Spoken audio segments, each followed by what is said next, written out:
Okay, here we go, folks.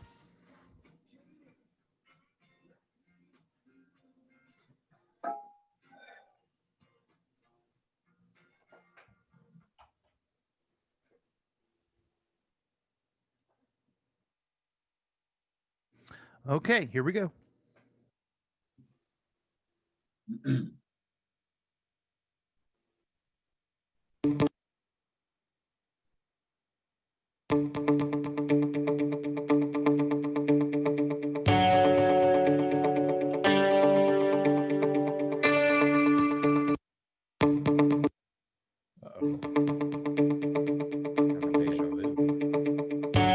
Sorry, hold on.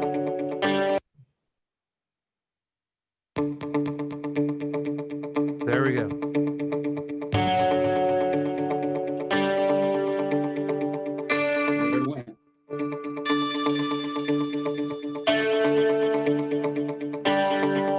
Welcome to the Health Detective Podcast with Roberto Parker. Join strength and conditioning expert Roberto Parker as he shares his over 35 years of experience in training athletes and helping people achieve their fitness goals. Now here's your moderator, Chris Whiting, with Coach Roberto. Hey, everybody. Welcome once again to the Health Detective Podcast. I am Chris Whiting, your moderator. So excited that you stopped by to take a listen. This podcast is always so very informative, and we try to have a little bit of fun, too. As always, the man of the hour, the one, the only, the man, the myth, the legend, Roberto Parker. How are you, Roberto? Doing great. Flexing. Yeah. Go, baby. Get the guns pumping. Oh, welcome to the gun show. Yeah. So are we, you're starting off with the flex. Are we going to talk about building up some muscles tonight, or where are we going with this? Well, I want to talk a little bit about, there's some preconceived notions of, should I do more cardio? Should I do more strength work? Cardio is not really good for men. They don't like it. Women don't like doing a lot of the weight training work because they think they're going to get too bulky. Yeah. So I want to dispel some myths tonight.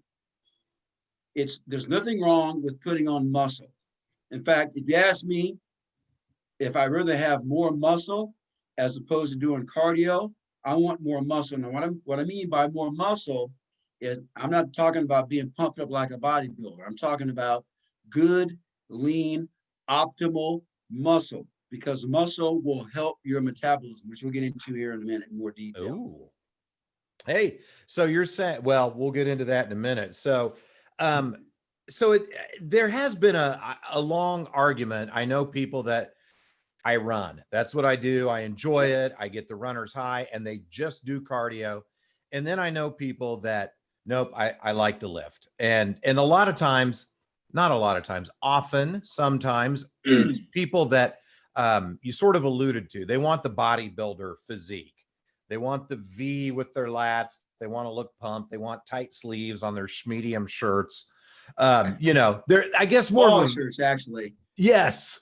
So more of a vanity thing, I guess. But that's not what you're talking about here.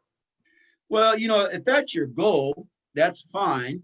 Some people want to have that nice felt look, and that's good. Some people enjoy going out for a nice little run through the woods.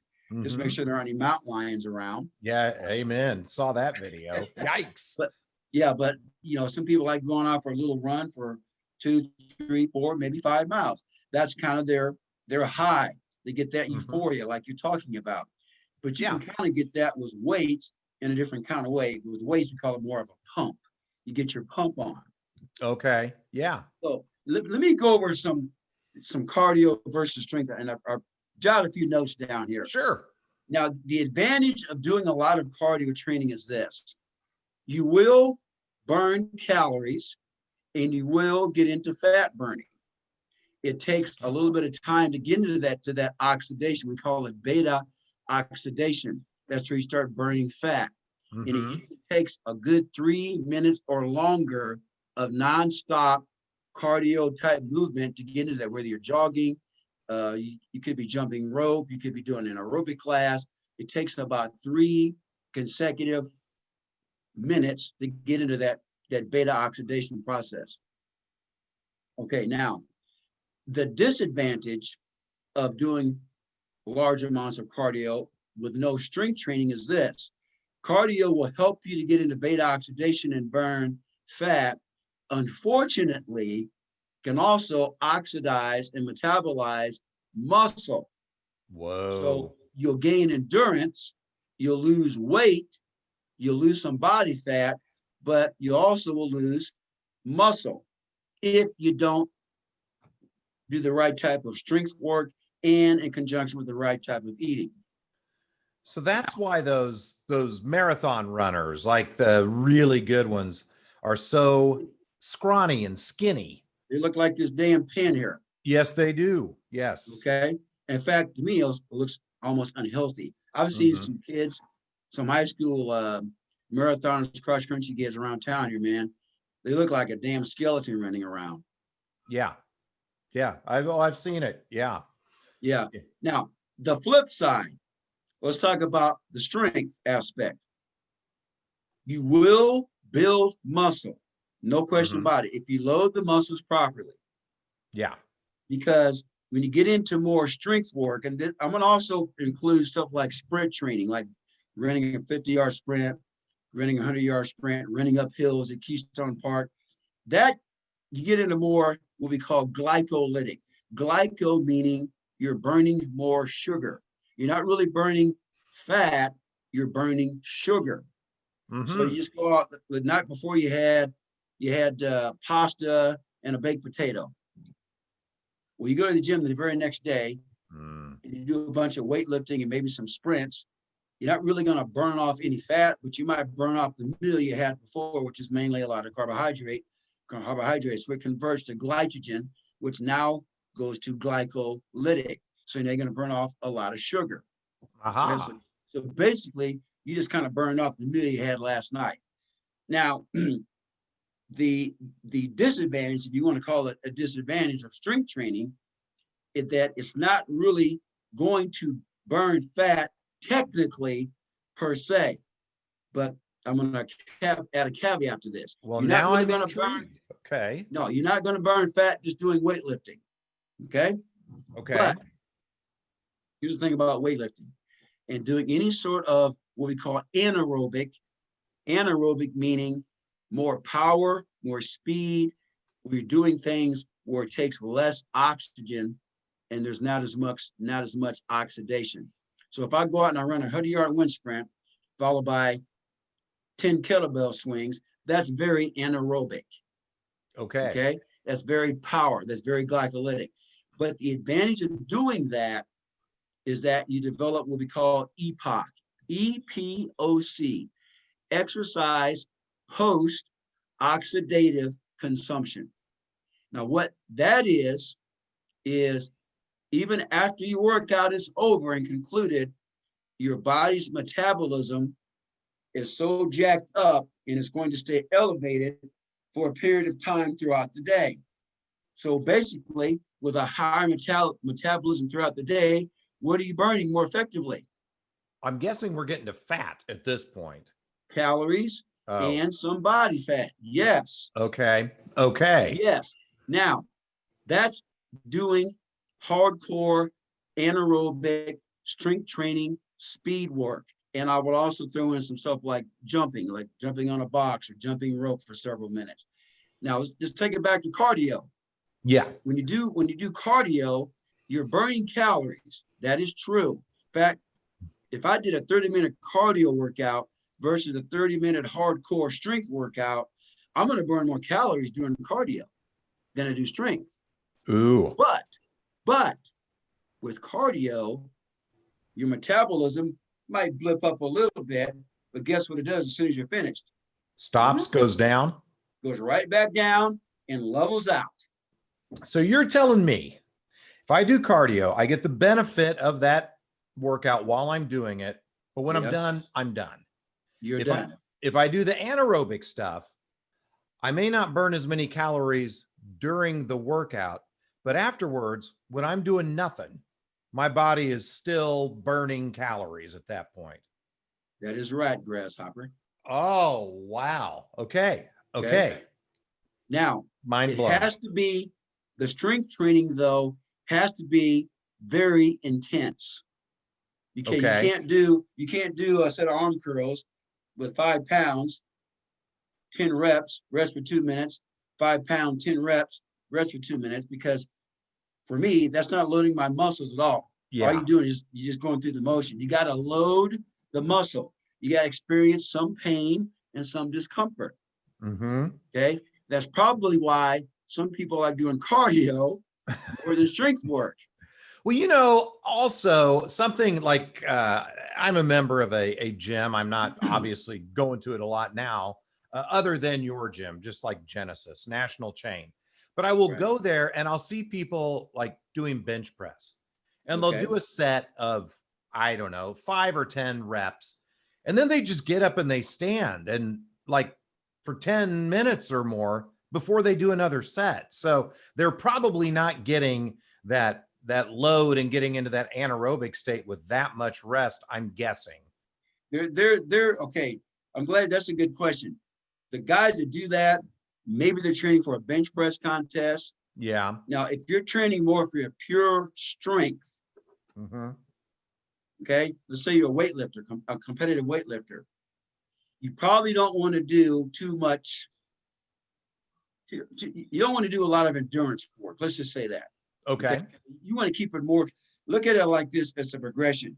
Anaerobics here, if you can see it on the screen here, aerobic is here. Okay. Okay.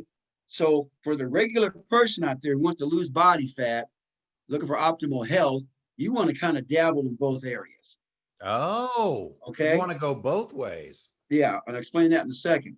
Okay. Now, if you're a competitive athlete or training for a specific event, like, you know, your brother-in-law there, Chuck, when he was alive, he was training for a bench press contest. Right.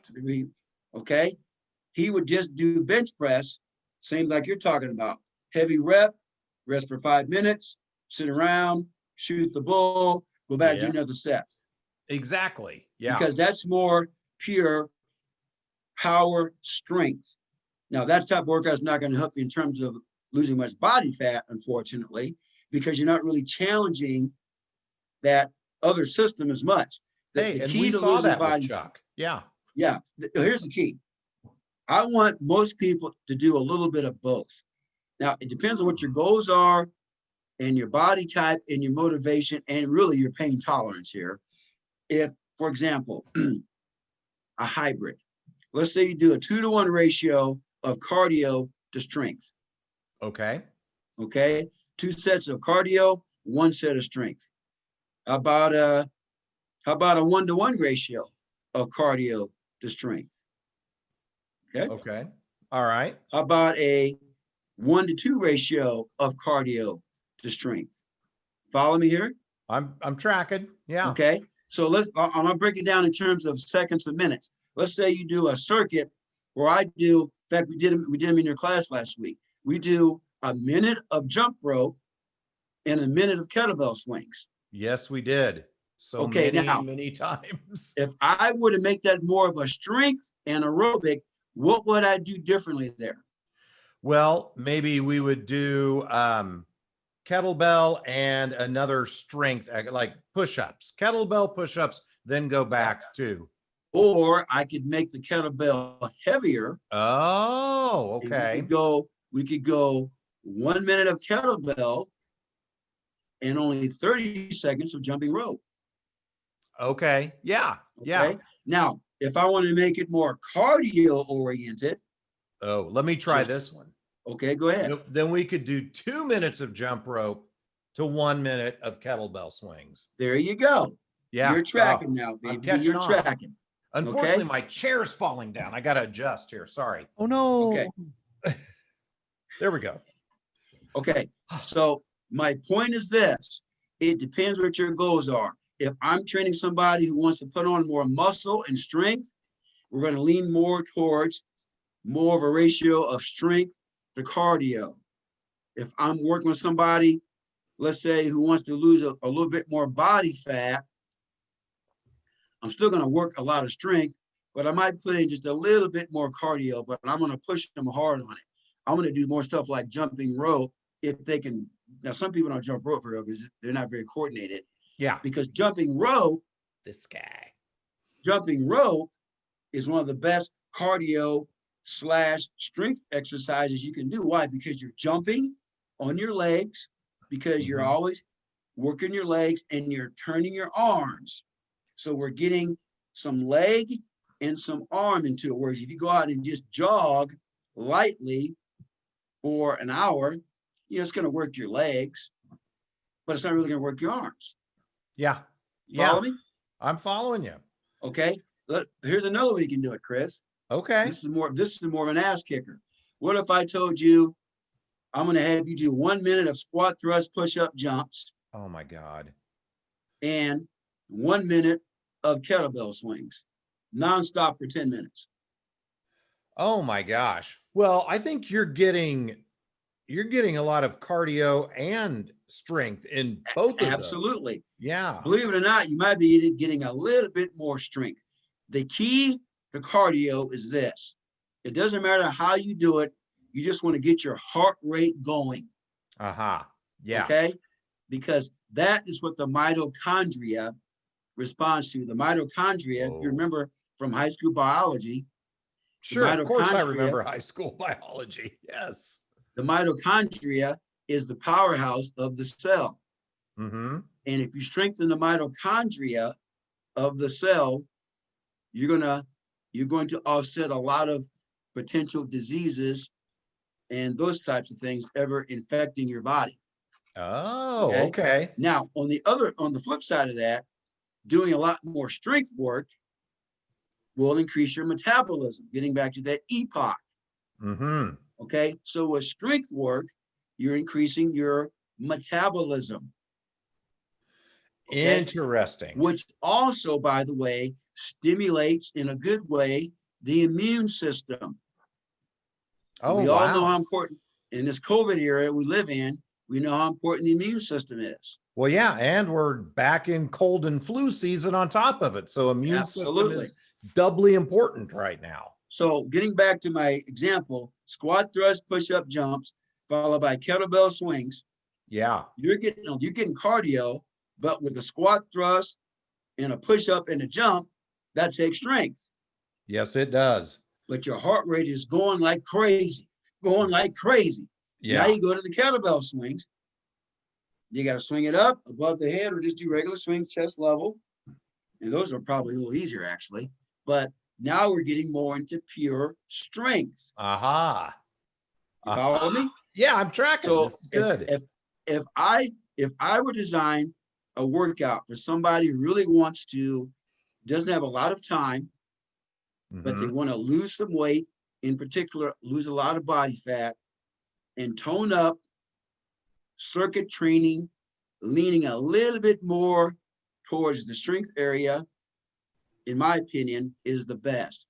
Now, if you like cardio a little bit more, that's fine. Hey, look, I know people like you. I know people, they'll go out and run 8 miles and call it a day. Yeah.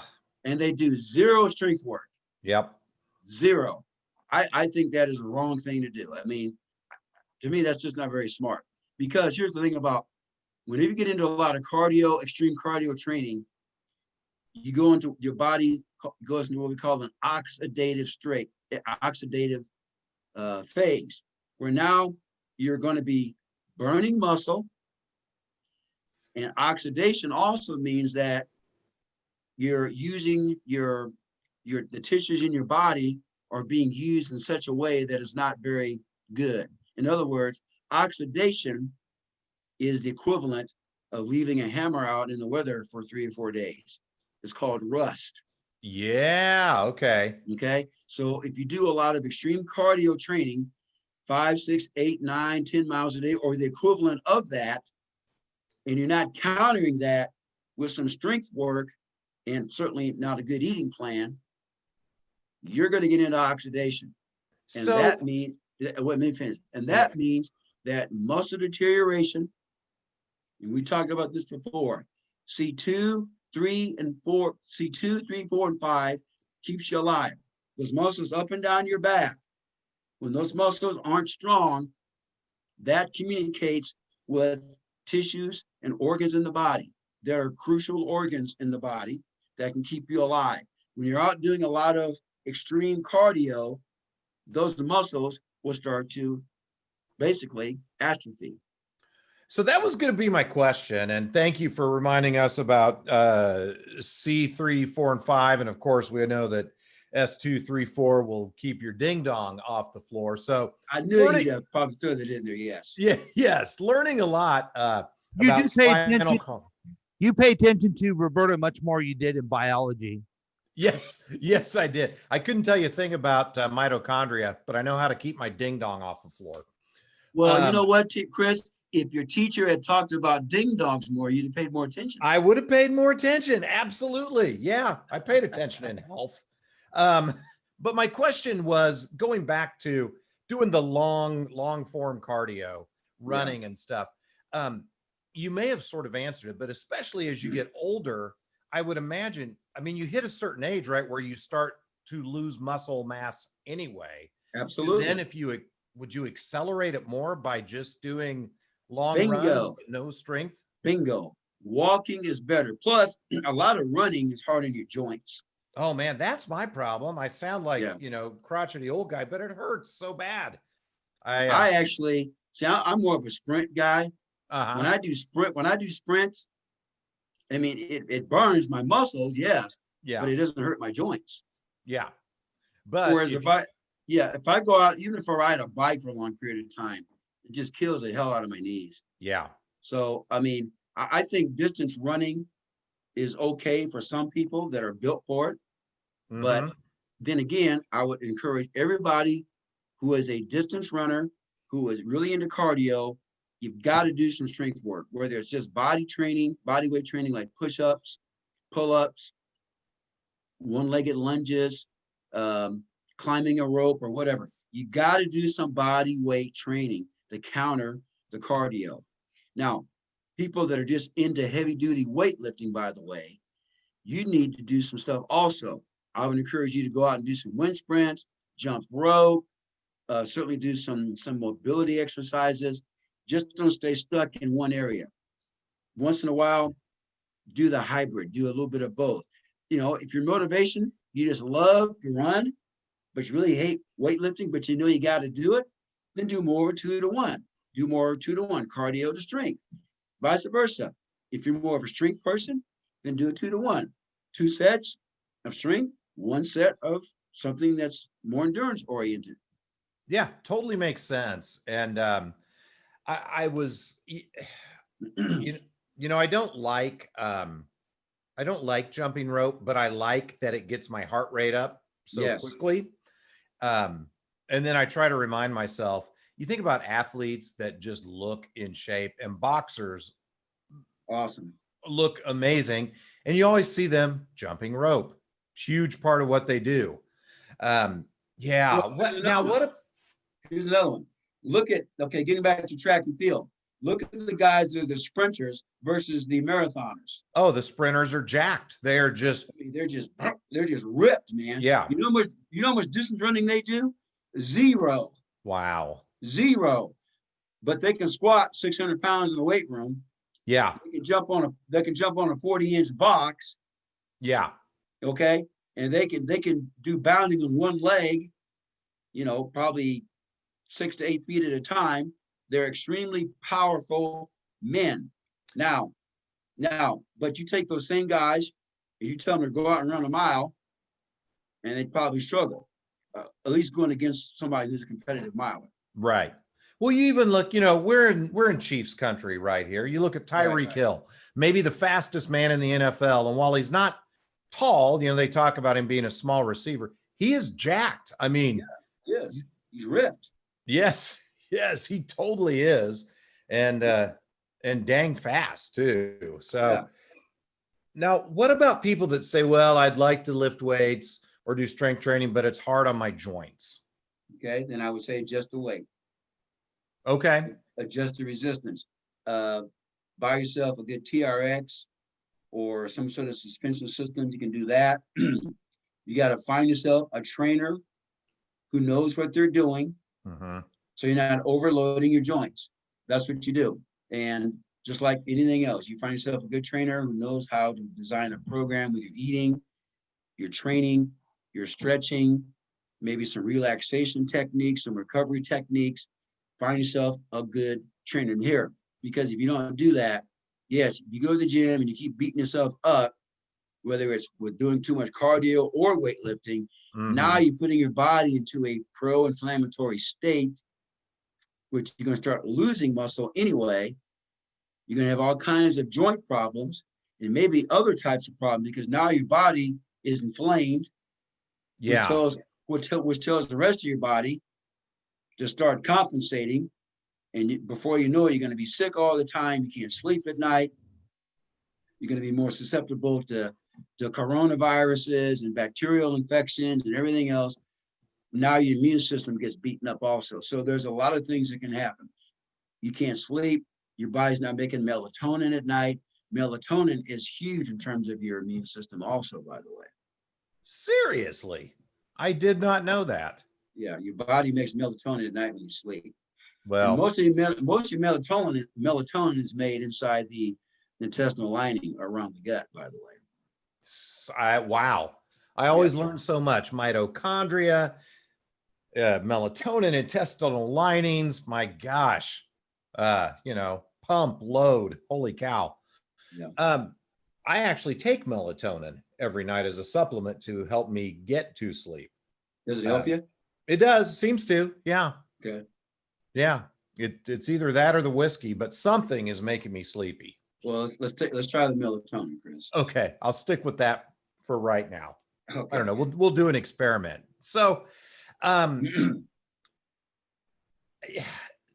so you're talking about this and I can't help because I go to your gym. I'm just seeing all of these different workouts that we do and learning every time we do this that there really is a method to your madness. You're pushing us up into that anaerobic state, which is, according to you, unless you're training for something specific, like the ideal place to be for overall health, right? Right. Well, kind of that middle ground, that hybrid we talked about. Yeah. In that area. And I will tell you, when I go to Genesis, like on days that I don't go to, I will be like, okay, I'm going to do a Roberto workout today. I know I'm not everyone, but I just can't motivate myself enough to work out as hard on my own at the gym as I do when I've got you there telling me what to do, surprising my muscles. I never know what we're going to do when I come in there. It's going to be different every time. Right. And pushing me harder than I think I'm capable of going. It is just such a benefit when you talk about getting a trainer. I see all of those benefits in coming to work out with you. So if folks are interested in that, what do they do? How do they get in touch with you? Contact me. I can set up a program for you. We can do some internet training. We can do some online consultations, some phone consultations, in-person training consultation. 816-405-7703 is the number. Email is rwpsports@yahoo.com. Ah, perfect. Yeah. And seriously, folks, reach out, talk to Roberto. He's helped me with nutritional counseling. He is my workout guru, if you will. And I feel healthier. I just feel better overall. And I was actually in the pre-show before you got on here, Roberto, I was telling Paul, I don't know if I like to work out, but I love having worked out. I feel so much better afterwards. Yeah. And I'm wondering now if part of it is because of the type of workout I do when I'm with you. Yeah. My metabolism's up and I'm continuing to burn like a furnace after we work out. But it is epoch. It's my epoch. Yeah. But it's a great feeling. And like I said, I don't love to work out. I don't find it a blast, but you do keep it interesting. And sometimes I walk away amazed at what I'm able to do that I didn't think I could without you pushing me. So I don't know of anybody who really loves to work out, Chris. Not even you? I don't know if I love it. but I enjoy the results. There we It's go. kind of with me, it's kind of a love-hate type of thing. I kind of love to hurt sometimes. You know what I mean? Yeah, you're a I masochist. kind of I get it. Yeah. I kind of love to hurt. I kind of like that feeling. I like it because I know I'm doing something that 99% of people out there will never do. Yeah. And There- that resonates with me. I'm thinking, I'm doing something today that most people would never dream of doing. God, that's a great way to look at it. Yeah. And there is something kind of satisfying about having those sore muscles the day after and like, oh yeah, I earned this. I know, like your ass is so sore you can't even sit on the toilet seat, man. Right. Yes. I see, Chris, I kind of like that. Wow. Yeah, I've been there. I get about a third of the way down and I'm like, okay, you got to save me, Jesus, please, because I got to let go and fall. Or you can have Jane hold your hands and ease you down slowly, Chris. Well, I don't know. I like to live on the edge. I go for the free fall. See what happens. Hope I don't hit water. Well, Yeah. hey, any parting words before we wrap up here tonight? Yeah, the main thing with any sort of workout, how many reps, how many sets, tempo, how fast you're moving, duration, frequency, load. That's probably the most important. If you don't load the system, be it how many reps you do, be it how much weight you use, be it with your body weight, you have to load the system. In order to get something out of it, you got to get your heart rate going. You got to get the muscles burning a little bit. Gotcha. And I think that's where most people fall short. They'll go to the gym and they really don't feel that burn, that pump, because they don't know how. They think that, okay, if they feel the burn of the pump, it's not good. It's too painful. But that is what's going to get you to the next level and the next level and the next level. You've got to establish, yes, some sort of a baseline, but you got to break it to the next level. Because if you don't do that, you're not getting anything out of the workout. You're just wasting your money either on a trainer or a gym membership. Gotcha. Yeah. Well, you are certainly a guy to help folks get to the next level. Why don't you tell them one more time how to get in touch with you if they want to work with you? 816-405-7703. Email is rwpsports@yahoo.com. The name is Innovative Sports Training. All right, there you go. Roberto, thank you once again. Always informative and entertaining. And we'll talk to you next time. See you tomorrow, Chris. Bye-bye. All right, bright and early, my friend. All right, take care. All right, you too. Thanks Bye. for listening to the Health Detective Podcast with Roberto Parker. You can contact Roberto at 816-405-7703 or by email at rwpsports@yahoo.com with any comment or question you may have. Join us next time for the Health Detective Podcast with Roberto Parker. The Health Detective Podcast with Roberto Parker has been a KCTK production, produced by Roberto Parker, Chris Whiting, and Paul Lavoda. All rights reserved. For more information and content, email us at kctkradio@gmail.com.